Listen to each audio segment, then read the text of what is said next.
Et personnellement, moi, ça m'a permis le fait d'être musulman, ça m'a permis d'aller dans des endroits qui sont soi-disant interdits. Que ce soit aux États-Unis, dans des quartiers, ghettos afro-américains, c'est l'islam qui m'a fait entrer. Buenaventura, au Colombie, pareil. Ou en Afrique du Sud, à Cape Town. Aujourd'hui, malheureusement, c'est très divisé. Il y a trois ethnies. Il y a les Noirs, les Métis, colored, et les Blancs. Et les quartiers de colored, si on n'est pas Métis, on ne peut pas aller. Si on est Blanc, on ne peut pas aller. Si on est Noir, on ne peut pas aller.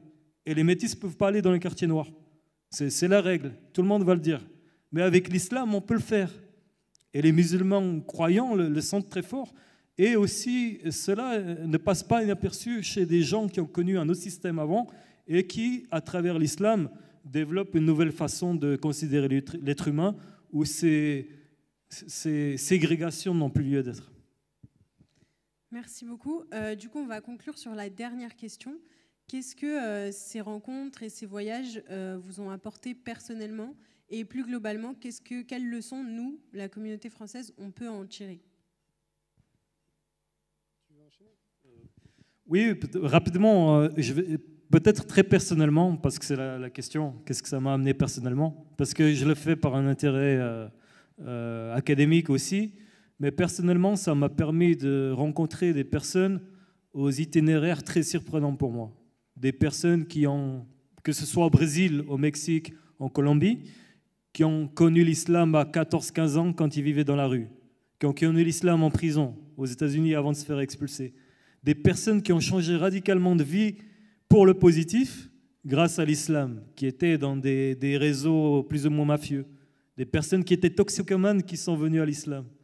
Et qui, quand ils partagent leur histoire de vie, on dirait un roman, tellement c'est fort et touchant. Et personnellement, c'est vraiment ces rencontres individuelles qui m'ont inspiré et forcé à l'humilité, parce que par rapport à leur parcours, j'ai l'impression que ma vie est complètement déviante et perdue.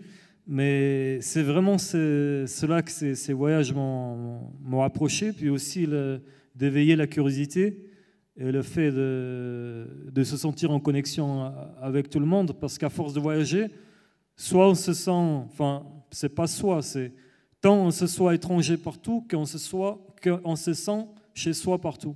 Et c'est un peu ce qui m'arrive depuis ces dernières années. Je peux me dire étranger partout, je peux me sentir chez moi comme certaines personnes du film. Pour moi, c'est comme mon frère. Et certaines personnes qui sont présentes ici aussi. Du coup, je pense que pour moi, c'est la meilleure richesse des voyages et de l'échange, c'est finalement de vivre cette humanité commune.